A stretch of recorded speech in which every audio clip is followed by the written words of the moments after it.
There are days you remember for the rest of your life. The setting couldn't have been much better.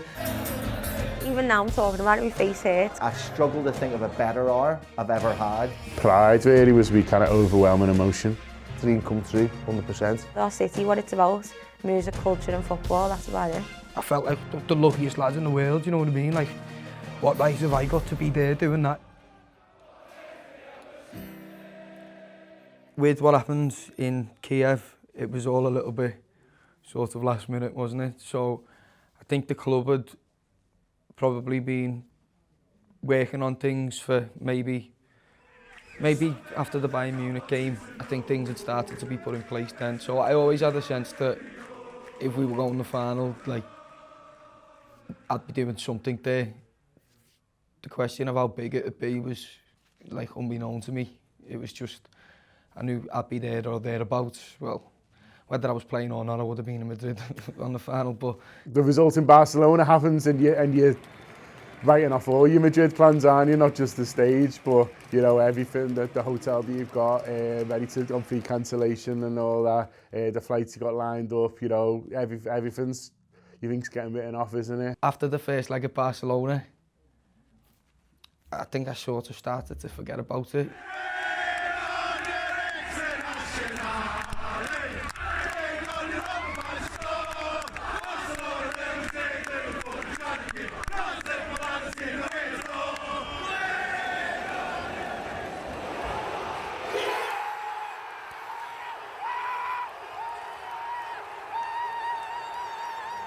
They turned it round, as we all know, and then it was very soon after that, really, the club got in touch, said, would you be willing to do something again? I sort of come to a realisation, like, shit, this is it.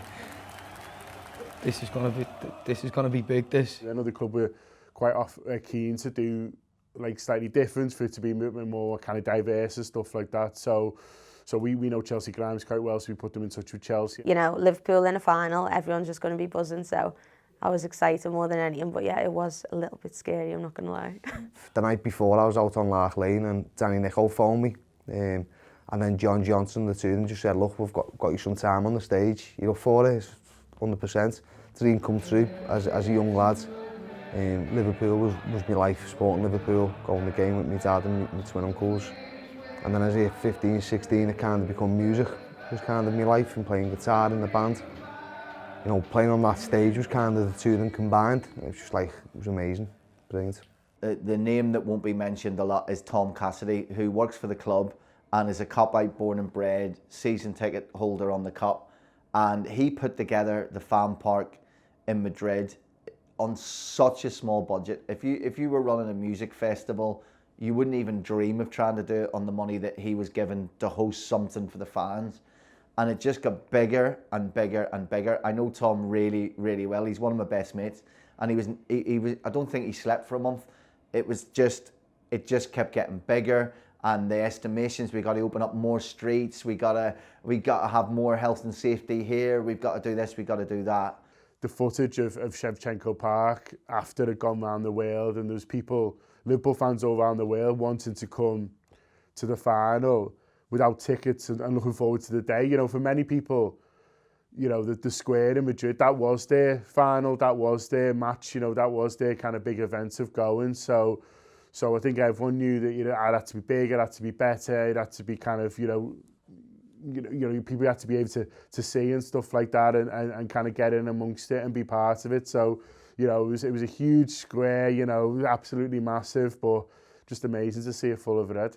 Shevchenko Park was brilliant, wasn't it? Because it was like the first time where, they'd always done fan parks, but the first time anything of that nature, you know, was ever even done. I think in a European Cup final, I don't think no club had ever pulled anything like that off before. I think it was just a sense of, wow, you know what, we've got to look at this, what we've done. I think it's hard to compare them, obviously, because Shevchenko Park was, for me personally, that was sort of like the birth of my career.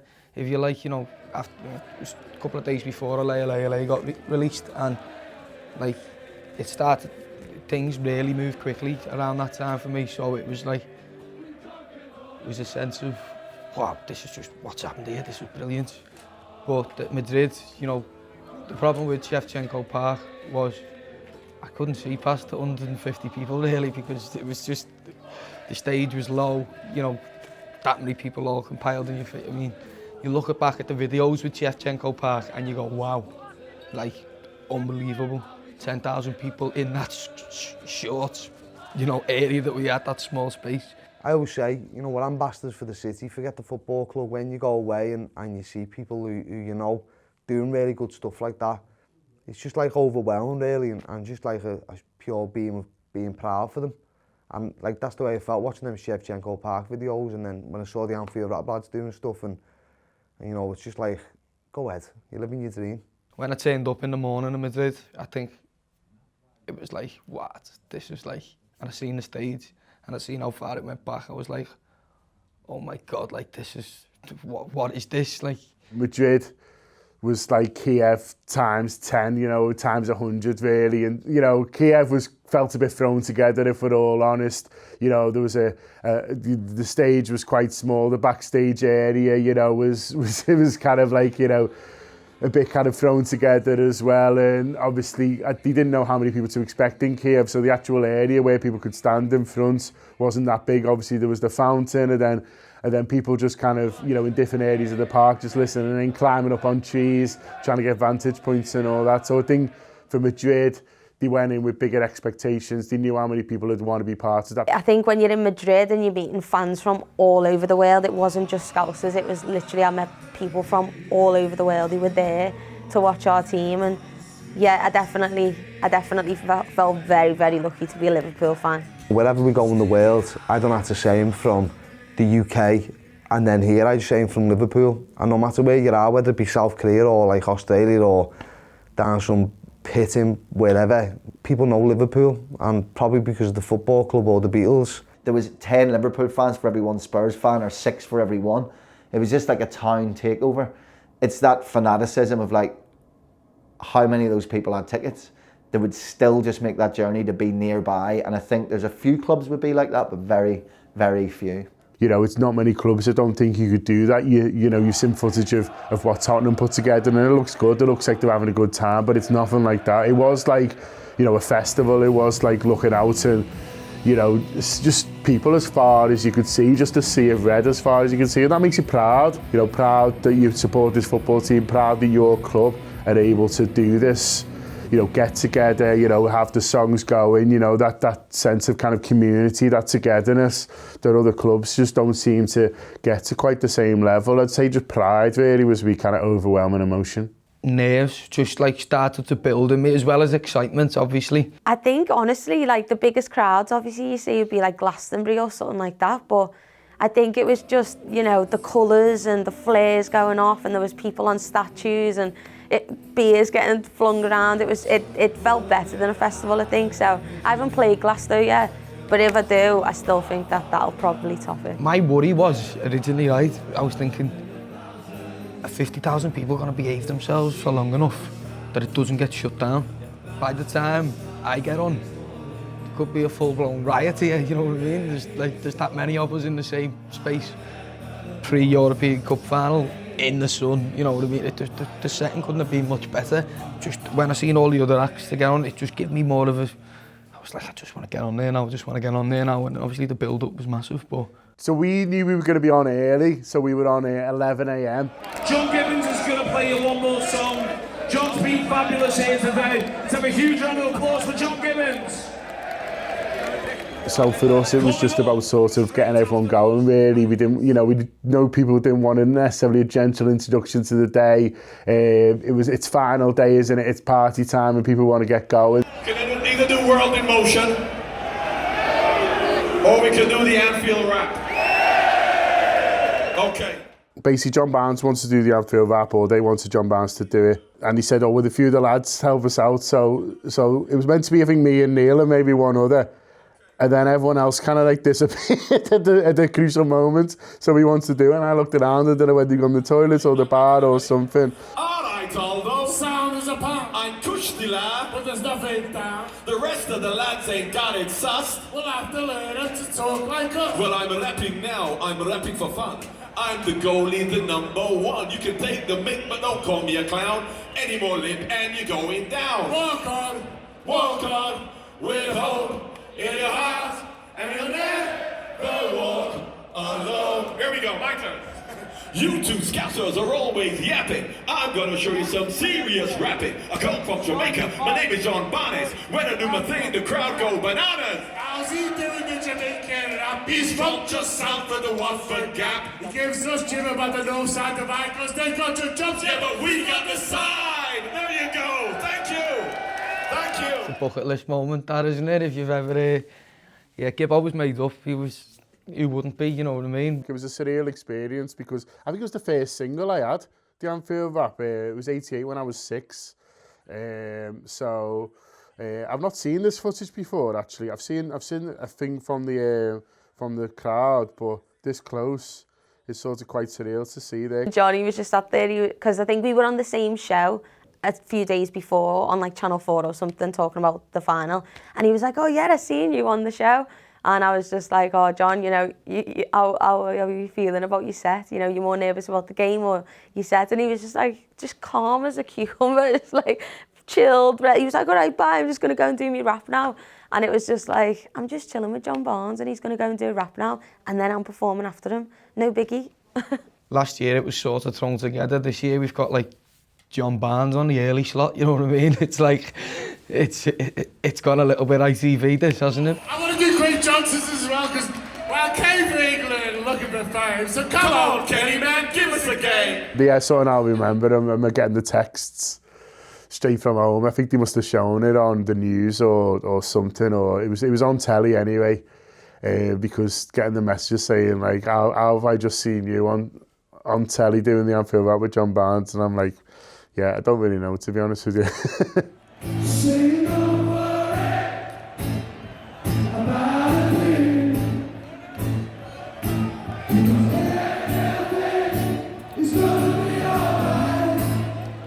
Timo, legend. Just, Timo's a great lad, like, honest to God. Obviously to see it there and looking at that mad monument thing and then looking off the stage, and I just stood there for ages taking it rounds with Dave Pitchlingy at the side of the stage, and I was just like, kept going up looking and going, this is mad, you know.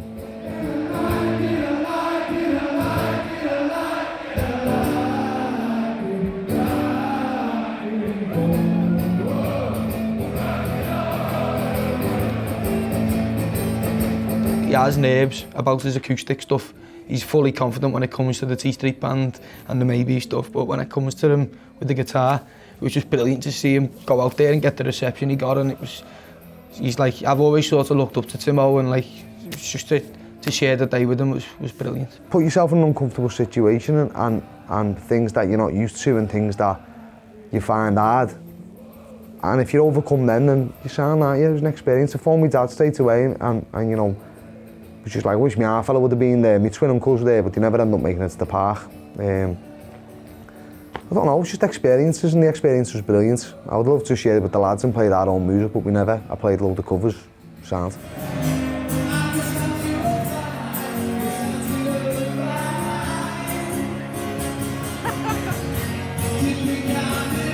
Like, I've said it once, I've said it a million times, and I'll say it again. John Power is the scousest musician to ever walk the planet, like, hands down. Yeah, even that day, I seen him at the start of the day, like we had in Kiev. And I said, all right, John, how's it going? All right, James, you know, it's good, man, it's good. You know, I've got my vegan butty in my bag and all that, so I'm looking forward to today, man. I think we're going to do it today, James. And I'm thinking, fuck, it's just like the best John Lennon, you know what I mean? It's just like, And I said, have you got a ticket, John? No, but I'm not too bothered really. I think I'm just gonna, if I don't get a ticket, I think I'm just gonna stand outside the ground with a bag of chips and listen to it. And I thought, you scouse cunt, you know what I mean? Like, what a man. Like, this is John Power, he's like cast, you know what I mean? Come on. Like, and he's just talking like that.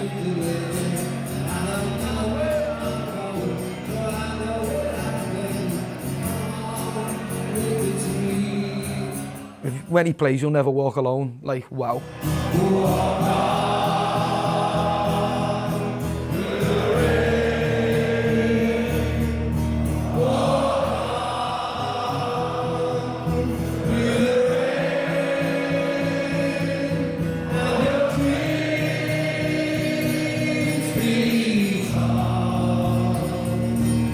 I still say to all my friends who've maybe never been to a game or anything, but even you know, as a Liverpool fan, everyone knows, as soon as you hear You'll Never Walk Alone at a game, never mind, you still get goosebumps. But you're in there, the middle of Madrid, and you've got, I don't even know what the capacity was. What was it, like 60,000 or something? You know, and you've got everyone singing. It was just, yeah, unreal, absolutely unforgettable. Someone like John can claim that song as his own for like his generation, really, because Jerry and the Pacemakers were a lot before, but like John's got the right to make that song his own, in my opinion. It is a song of sort of rich history, isn't it? You know what I mean? And John he's full of it. You wouldn't mind it, obviously, he's a well-seasoned musician, you know what I mean? He's been and done a lot of things. And like, for him to sing that song, and you could see how much like emotion he puts into it. Like, in the Olympia, I cried my eyes out when he played it. I'm not messing, I cried my eyes out. I spotted like a group of fellas in the crowd when John was on. And these are going to be the fellas who sort of grew up around Cast, and particularly the lads as well. And they were singing every single word to all of John's Cast songs. Then when he sang You'll Never Walk Alone, I could see them wiping it. I'm getting emotional thinking about it, mate. I could see them wiping the tears off their faces as he's and trying to sing along with him. And I'm thinking, what? You know what I mean? It just perfect. Like just that was one of the moments of the day where I was like, what a fucking club we are. What a city we are. You know what I mean? It was just like, yeah.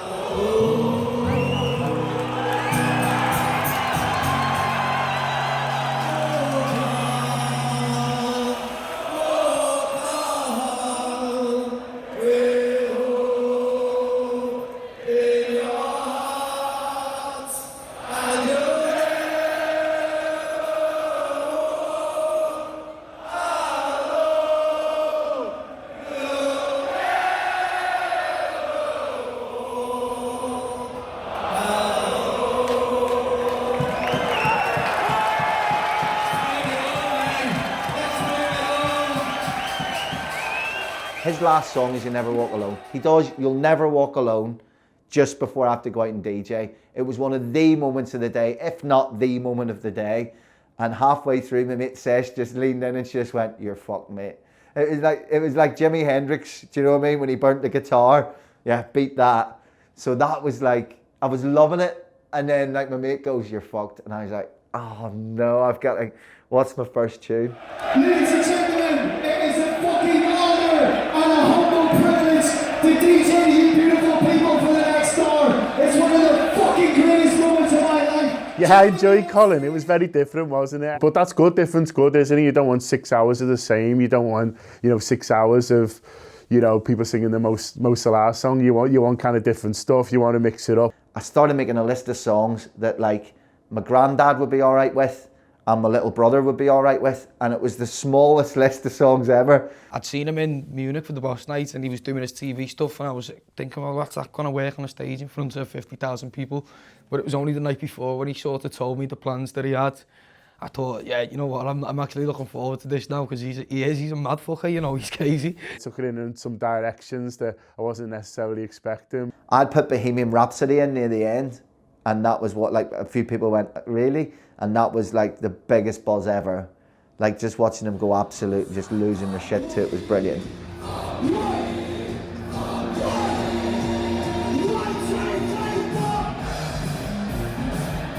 I'm a big fan of that song, I'm not gonna lie. Yeah, seeing everyone bouncing up and down to Bohemian Rhapsody was a funny sight. I just had to think, like, what's the one track that every age group knows every word to and has a moment where you can go crazy to it? And whether I DJ'd at the coolest unis or the biggest unis or country universities when I was at Radio 1, and no matter what I had to do in my set near the end, I could play that and the place would go crazy. And, I just knew I could do it. I could play it to any crowd. He's an entertainer, Colin. Listen, like, there's no two ways about it.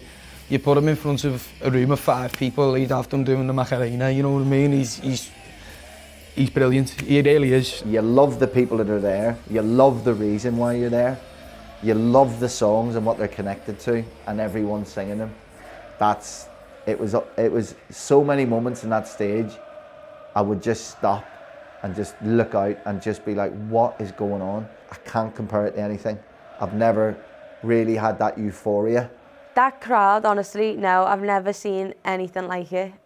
You couldn't even see back. It was something what you see, you know, like old school Michael Jackson days or something like that, where it was just like a sea of people. There's a picture actually that my friend took of me on the stage, and it looks like Photoshop or something. It's just mad. I think my set was about 30 minutes, but it actually all went terribly wrong. The actual set crashed as soon as I got on stage. The problem was, just before Kieran said, I don't know if you knew this, it nearly all like come crashing down because the police had cancelled the event. So I'm singing and I'm thinking, everyone's like going for it at first, and then they're just like stood watching me for like 10 seconds, and I was like, and then I realised there's actually no sound coming through, so the police all basically just shut it down because it was that wild. They were like, not another sound is coming through those speakers. A few of the Liverpool-based police officers come backstage with, the Guardia or whatever they were called, the knobheads, as they were in that moment, and they were saying about residential noise and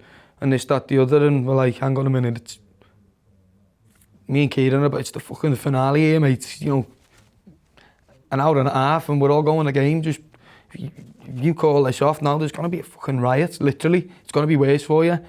I wasn't aware that it was going to get shut down, but that's because Tom, who organised it, was aware that he could tell somebody like Jamie Webster and he would handle it well. Everyone just needs to calm down just a little minute. Give us 10 minutes and we'll get rocking again, but come on, 10 minutes, please, and thank you very much. And up the net, we'll calm it down. Peter Moore, give him his due. Peter Moore was backstage and he seen that I was in quite a bit of distress, and he come over to me and he said, what's going on here? I told him the situation, and he looked at me and said, they are not shutting this down. There is no way that they are shutting this down. I'm over my dead body. And in God's honest truth, he marched right up to the man, the police officer in charge, Tom Cassidy, by his side, and like basically read the riot act to them basically, and said to them, if these supporters rebel now and kick off, don't expect, like, you know, it's in their nature to do that if you do this. So it happened on my set, but like I said, it kind of all worked perfectly well, because then I just got to be a conductor for 3 or 4 songs, for the Liverpool songs, and then we ended with One Kiss, yeah, and then it went wild. But yeah, it was mad.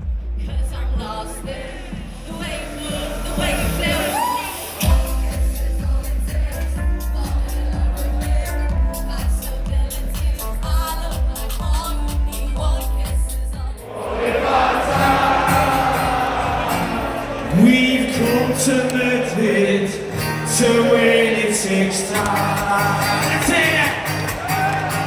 Yeah, Kieran's set was great. He's gone from strength to strength, really. He's improved and improved every time I've seen him, even going back to Copenhagen. So for Kieran, like, considering he only really got back into it for 18 months, do you know what I mean? To be able to play in front of 60,000 people in Madrid, that's some story, that, you know, and it was, like, I'm proud of him because he held his own and he's done really well. Thank you very much, Madrid. Let's go win a fucking European Cup for the 6th time.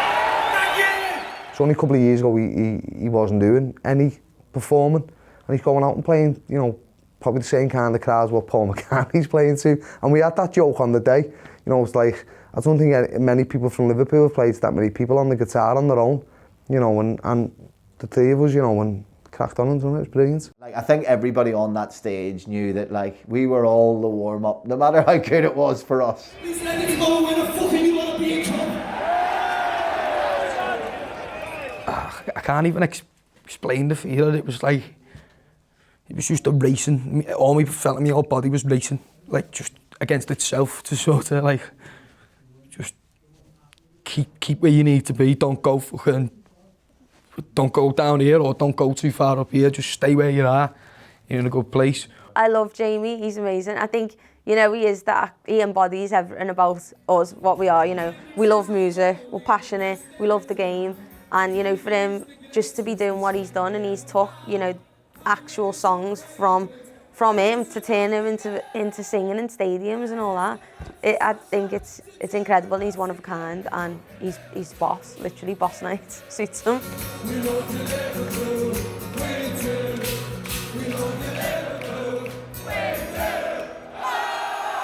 He lives for that. Do you know, he's a musician. He writes some really good songs. He's a very good performer. He's a good singer.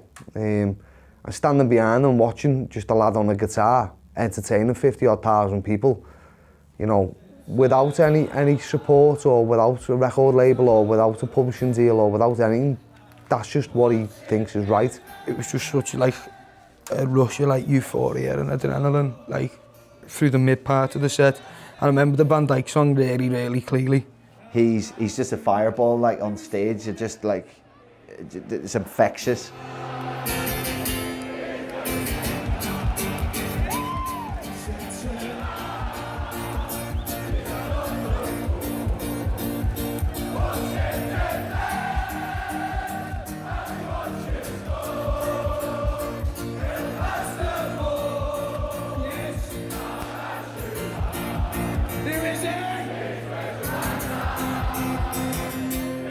He has now, I suppose, a conundrum because he's known for all the Liverpool stuff, but actually has some really good original songs, and people should listen to them differently.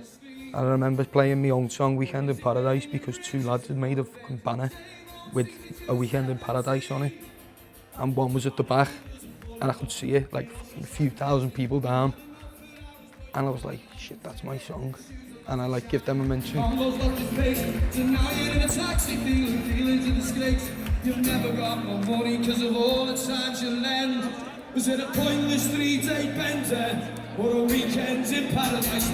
And I remember being at a boss night and videoing a bit of Jamie and just whacking it up on Twitter, and next minute like 500,000 people have seen it. So it spreads the word for sure. Like it lets people see that side, the party side. It's a very positive reflection of a fan base to send out across the world. I live in London now. I miss that so much when I get here and I come back home and I go to Anfield, and we've got our own songs. You know, everyone talks to me wherever I go in the world and I'm writing songs.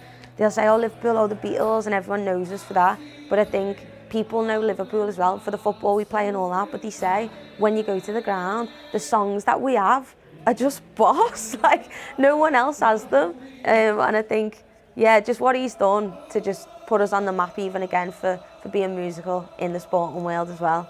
It's brilliant. And no one else has got that. I just remember just loving every minute of it, but like it was like, I felt like I was in a boxing match. Do you know what I mean? For the 50 minutes or whatever I was there, it was just like full like everything I had in me after all the highs and lows of that build up, because it was a long day, a really long day. Was just let out. I even had thought to do like a couple of reds that we've lost along the way over the year, and I was just like, we've got to do this now. Like we've got to do it. This is the day. You know, they've been key in terms of the supporter base this season. In terms of, you know, obviously a lot of the songs have either come from them or you know, gained traction kind of through their nights. Really, a lot of the, you know, the songs that we all sing now for the players, that the players love and the players really appreciate, have either been written at boss nights or have gathered momentum at boss nights really. And so I think for the players, what the lads are doing is huge. I think for us fans, you know, wanting to get more out of our support and get more enjoyment out of it, what they do is huge. And I think, yeah, I think they can take a little bit of credit for the whole thing.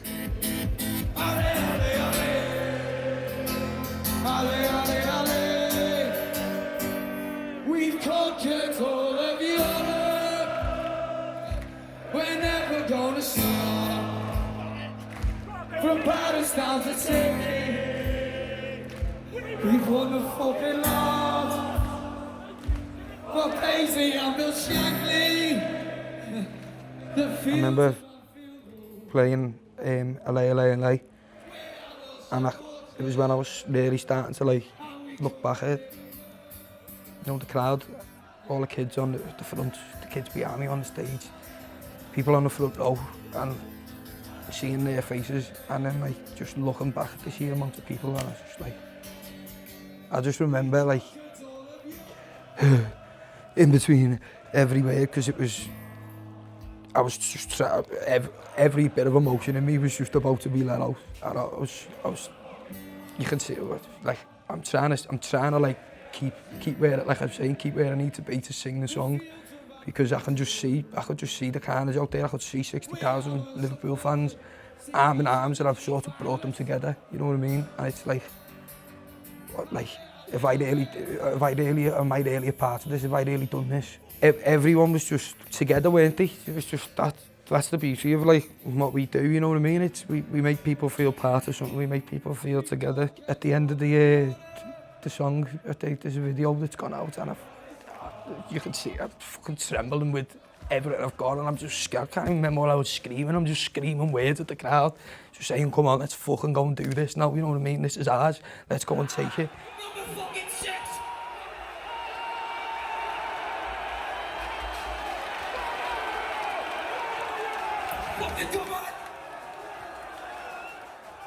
As soon as like I plugged the guitar, and I remember it, and I just like walked off to the back of the stage, and I just looked at my bed, and I just fucking burst into tears, man. And I was just like,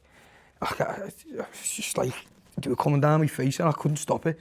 And I was just like overwhelmed. I had to pull like a curtain around me in my bed and my top over my head, and it was just like, it really like it was. When you can see how I've got talking about it, you know what I mean? It was, I don't think I could, you talk about the significance of a moment, and like that, a lot of time, like you don't realise the significance of a moment, but like I think at that time I really did.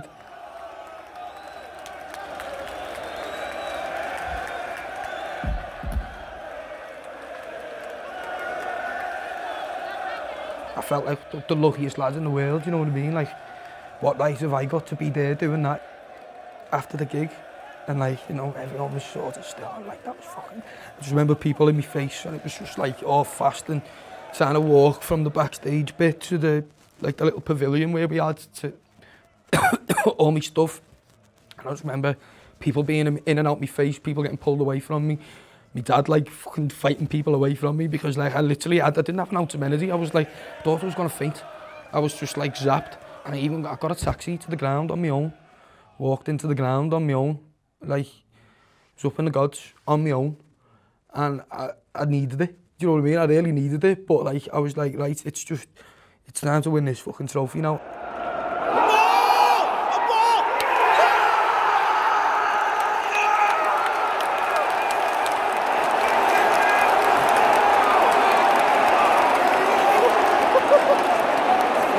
First goal went in, it's like, yeah, and then I just remember the life slowly coming out of me, you know, as the game was going on. And all I was thinking, just please get me through this 90 minutes, just get me through this 90 minutes.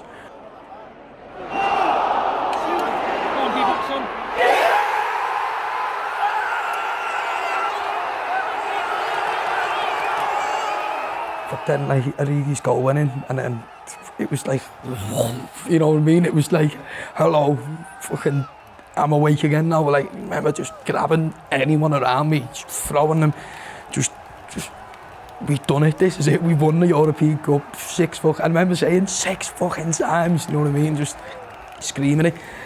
And it was what a day to top it off. Oh, look, a goal in a final is always brilliant, it's always amazing, but when you've got that end behind the goal, what you really want is for that winning goal to be in front of you. That's what we got. Divock Origi, cometh the hour, cometh the man. I mean, what a year he had in the Champions League especially. You know, big goals in the league as well, but the 2 against Barcelona, then the winning goal in Madrid, he's going to be a legend forever now, isn't he? He's going to be remembered kind of, you know, forever in Liverpool's history books. I love the fact it was Origi, and then it was done. Everyone was just made up. Everyone was just hugging each other, everyone was screaming, everyone was shouting obscenities. It was brilliant. You know, footy's a community activity, isn't it? You go with the people you go with, friends, family, whatever it is. You know, you make friends there. You know, you bond with people during the game, and then just to have that moment all together, absolutely unreal. I had like another little gig sort of lined up if we'd won it, and that was the players' party. They wanted to do a mini version of Madrid, if you like, so it was me and Colin DJing. Again, Chelsea was going to do a few bits. and then Jamie Webster singing all the players' songs and all that. So just absolute disbelief, really, that had been asked. Like. So, ladies and gentlemen, this is the only room in the world tonight that the Liverpool players can relax and just be us. So we ask you, don't worry about selfies, don't worry about autographs, don't ask them for that, let them party with us tonight. I snuck my uncles in. I don't think I'm supposed to say this, but I got 2 spare tickets to the after party. They're massive Reds. They come in, I said, boys, be good. Don't make yourselves look, you know, like you're not supposed to be here. Just go to the bar, enjoy yourselves. And they were standing outside with me. And Jurgen Klopp, obviously, Champions League winner, got his medal around his neck. And he just looked at me and went, Chelsea! And I think their mouths just dropped and they were like, okay, you're the coolest niece right now, so. So I'm playing all these songs like the Vanta, and I'm just looking at me heroes over there in the corner, just buzzing off me, you know what I mean? Just like, yes. That in the mix of all the families there. You know what, there was no like segregation. They were like literally a free-for-all. I felt sorry for them, to be honest, because everyone in the room, you can imagine a few scousers managed to get away in there, you know what I mean, who weren't supposed to be in there. I didn't DJ all night, obviously, because Chelsea and Jamie were doing bits, Colin did an hour, but I was first on and last on. I'm proud to say, finished up about 7 a.m. when the hotel decided that was enough. Walking outside to just like get a bit of fresh air with me bird. And the Jurgen's next to me, like, you know what I mean? And I'm like, I've got just like a few people I was trying to talk to, and I was like, nah, fucking no way, I'm grabbing him here, like, because like I'd sort of like met him before. He knows who I am. He knows I'm not just some. So I just tapped him on the shoulder, and like people were like, what did you say at the half? People asking him all questions about the Barcelona half-time team talk, which he just doesn't. You can tell he doesn't want to answer that now. So I'm like, just tapped him on the shoulder and says, Jurgen, and he looks at me in like surprise, and I said, thank you, mate. You know what I mean? I just said, thanks, lad. There's nothing else I can say. And he just went, fuck off, slaps me in the face. Honest to God, slaps me in the face. And I'm like, and he goes, no, Jamie, fucking thank you. And fucking like hugs me. And I'm like, oh my God, just like, don't let this moment end, you know what I mean? So then I said, like, I'm not going to bother you anymore. Oh, by the way, this is my girlfriend. And he goes, hello, Jamie's girlfriend. And fucking picks her up and gives her a hug. And it was just like, that was, I just looked at me bird and like, we'll go now. It's like, it's not getting any better than this, is it? And like, yeah, I got my photo took with the cover and that, and just, so yeah, Madrid, like that day will live forever with me. For me, like I said, massive Liverpool fan. Played the game for so many years for Liverpool, been to loads of the matches. You know, try and come here as much as possible. And then I'm performing at the fan park, we win.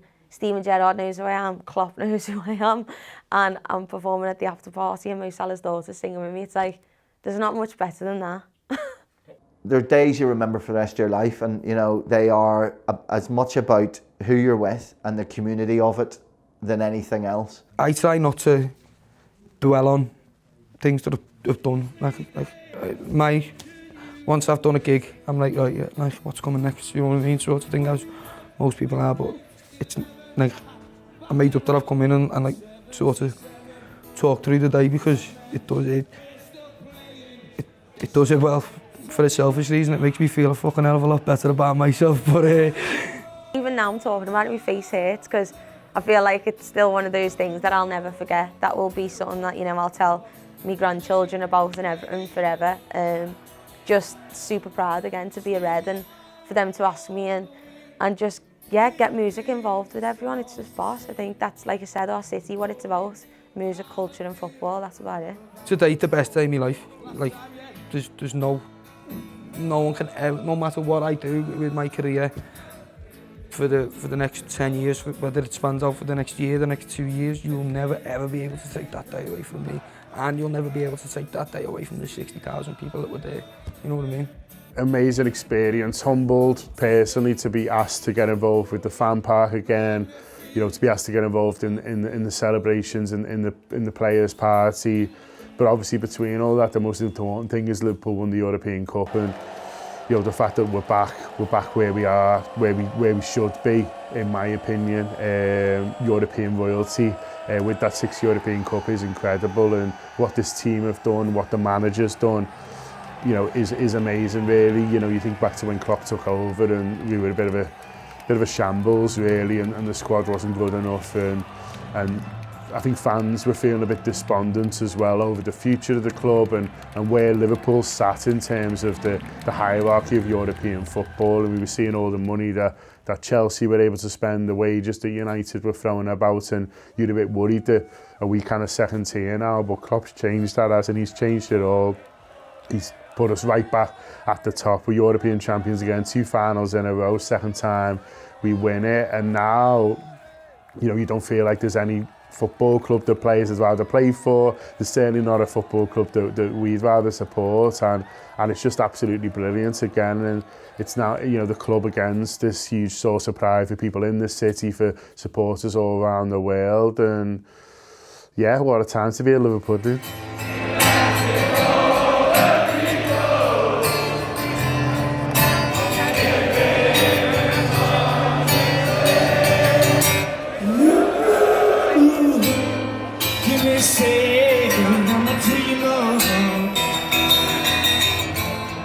But I'm not the only, definitely not.